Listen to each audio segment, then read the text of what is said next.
your strawberry, My strawberry socks. the strawberry socks on some. Sorry, let me. Welcome to Mersk. Thank you. This is your first time here, from what I understand. Yes, yeah, my first time seeing the office, at least from the inside. I've seen it from the outside a few times, but it's a very nice office. I'll give you a tour of the things around here after this. But Amazing. today we're here not for an office tour. We're here for the International Women's Day, which falls at the 8th of March. And we want to discuss a little bit about Violeta's experience, why she's in Denmark, what advices she would give to inspire inclusion, which is the theme of International Women's Day 2024. And tell us about your journey, Violeta. Tell us, your viewers, what has it been like and why are you here in Denmark? Yes, perfect. In true INSEAD fashion, I have a very kind of international background. I was born in Sofia, Bulgaria. I grew up in Southern California. I did my bachelor's in London with my study abroad in Paris. Worked in advertising for 5 years across London and New York, primarily in kind of the digital space. And then from New York, I moved back to France to do INSEAD. So I was a Fonty starter, and then I did a bit of time in Singapore, and then ended up kind of moving back to Europe and joined BCG in Copenhagen directly after INSEAD. And now I've been in Denmark for 3.5 years. And recently, last July, I changed company again, more for a kind of scale up. So I'm part of a company called Monta. We produce software for EV charging. And we just raised our Series B, 80 million euros. Very happy. And I joined as their chief of staff last July. So it's been about 7 months now in the startup world, which has been very fun. That's super cool. Yes. But then when I look back in your career, BCG is not just in Copenhagen. So you had choices. You could have applied to anywhere else in the world. So why Denmark? Yes. So, I mean, it's very easy for me to rationalize it, right? Back in time, I don't know if it was so obvious during INSEAD, it was also during COVID time, so you had to be a bit opportunistic in terms of like the parts of the world that were hiring and actually had opportunities. But one thing that was very clear to me was that I was looking for a country where I could see myself staying for a long time. And what that means to me is that I can flourish both personally and professionally as a female. And so that means, you know, a place where I can see myself having kids and a career.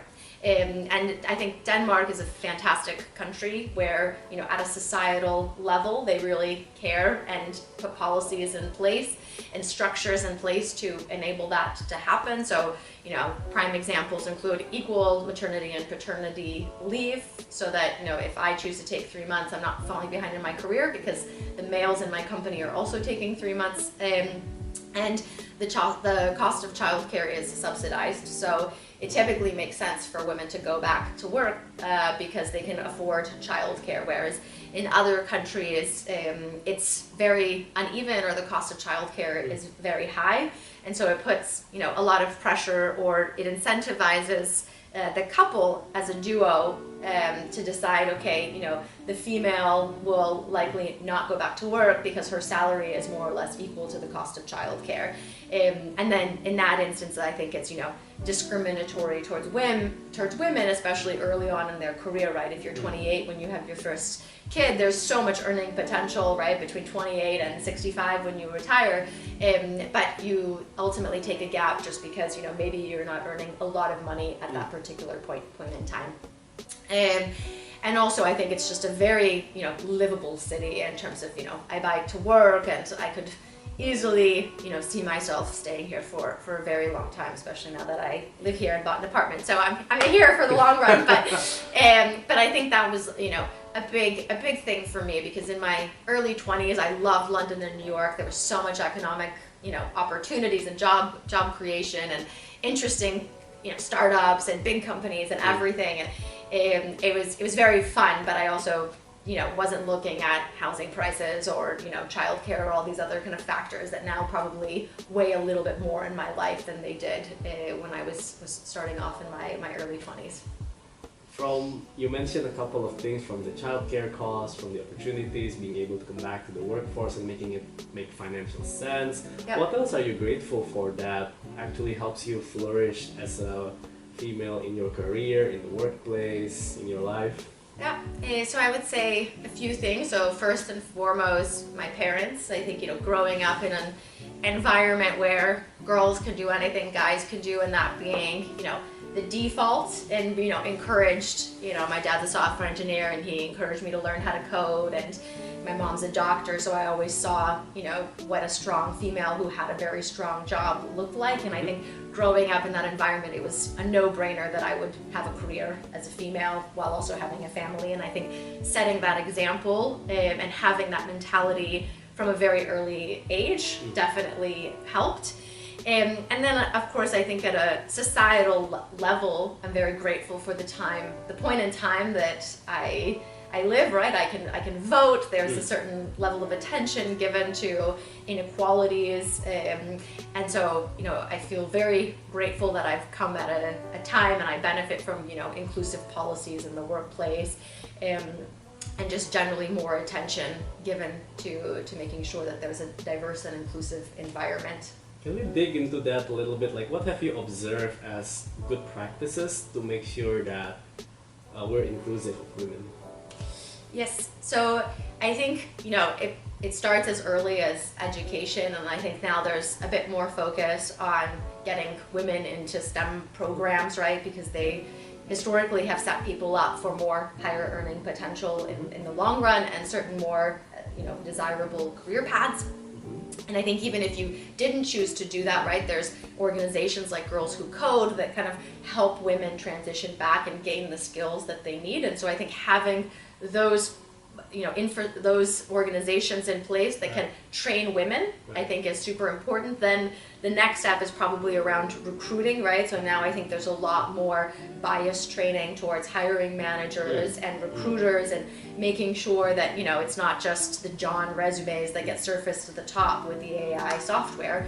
And so I think there's definitely something around kind of giving women equal opportunities during the recruitment process. And then once they're inside a company, making sure that, the policies like we talked about, maternity leave and things like that, give equal opportunity for people to progress in their career, right? Are women getting onto the leadership programs, the leadership development tracks of certain things? Are they getting pulled up? Do they have a sponsor in the company? So there's definitely best practices within a company to make sure that women are given equal opportunities to men to progress in their career. And then I think, of course, the other big one we already talked about is like the motherhood toll. And I think that's a bit more at a societal level, which I don't think, a company individually can necessarily solve, which is one thing, I think Denmark does really well, is it's a combination of companies and government and society that has kind of decided to take this a bit more seriously.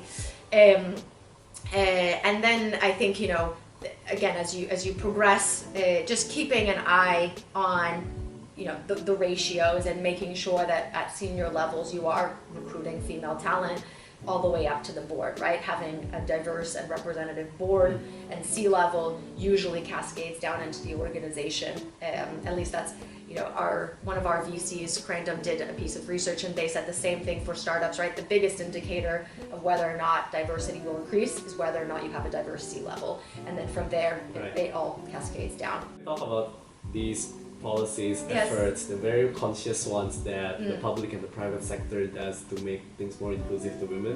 Can you give me a couple of examples of things that is unintentionally not inclusive and we can still do better?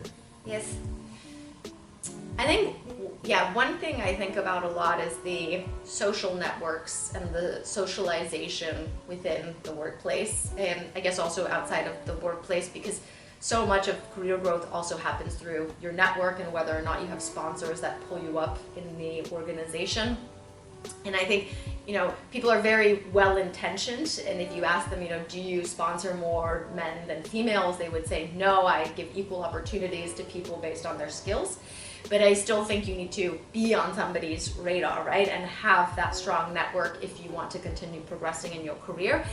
And I think just naturally, and I don't think it's anyone's particular fault, right? As you said, I don't think it's intentional, but there are some social structures that I think are a little bit easier for men. I think, you know, there's a drinking culture, for instance, especially when I lived in London, right? You would go out on a Wednesday or a Thursday with colleagues, and it would all be about kind of drinking and drinking late. And, you know, that wasn't very inclusive if you can't keep up with the same pace, and or if you had to do something else in the evenings, right? So making sure that there's not key meetings or key activities happening late in the evening is like one example. Or for instance, social clubs, right? So in some workplaces you might have a football club, and you know, there are females who play football, but by default it is more likely that you will kind of have some bonding happening between male colleagues. And I think it's just unconsciously creating similar environments, either for, you know, female colleagues or ideally across genders, to make sure that, you know, currently it is mostly males at the top of companies, and you want to make sure that there's social opportunities for them to bond with the, you know, high potential females in the group, and not just the high potential males. And that's something I think about, because I think it's very subtle, and it can definitely be done incorrectly, or feel very forced, and I think you want to make it feel organic, because that's kind of how it has worked historically. That's actually a very interesting thing to think about, because it affects not only women, but it also affects people with interests that are not in line with the culture thing. I can totally identify with the drinking one, because sometimes I don't drink as much as other people, and it makes it hard when all of the team event then revolves around drinking. Then I can't be there all the time, so I'm missing out on some of the opportunities. That's actually a very interesting one.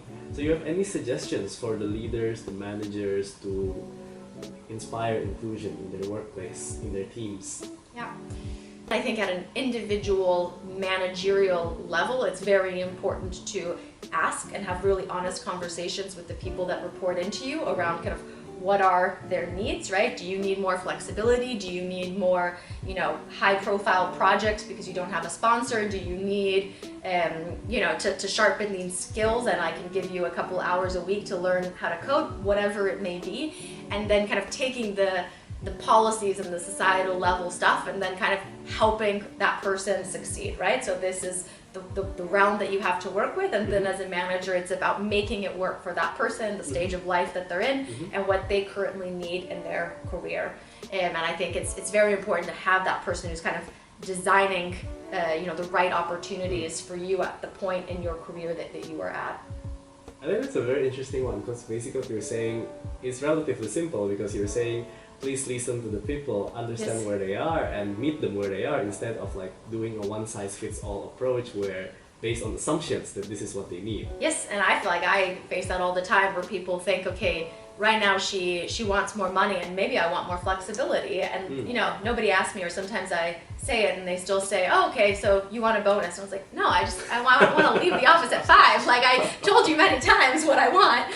And so I think it's like being like giving people what they want, right? It's the same when you negotiate, right? Like you give up something for something else, and making sure that, you know, it's equal. I think, you know, for instance, I think there's quite a high penalty to be paid for flexibility, and I think that's a problem, because it tends to inadvertently affect females more, right? I can't always move for my job. I can't necessarily always work late at night every night.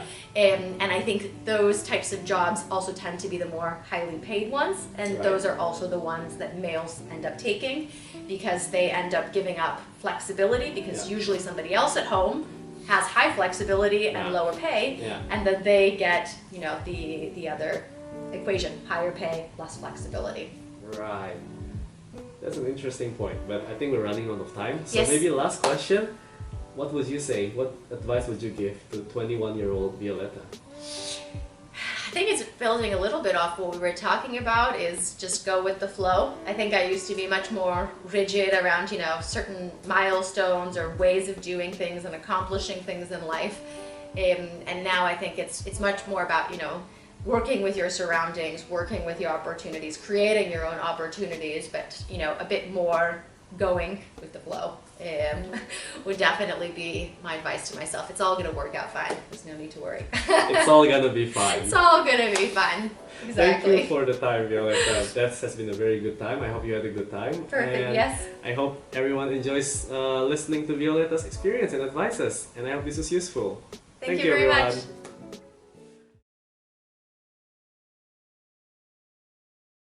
Panicked. Okay, yes. Can you ask me again? And then we'll just cut it. Sorry, did we disturb? It's fine. It's fine. Okay. Oh, sorry.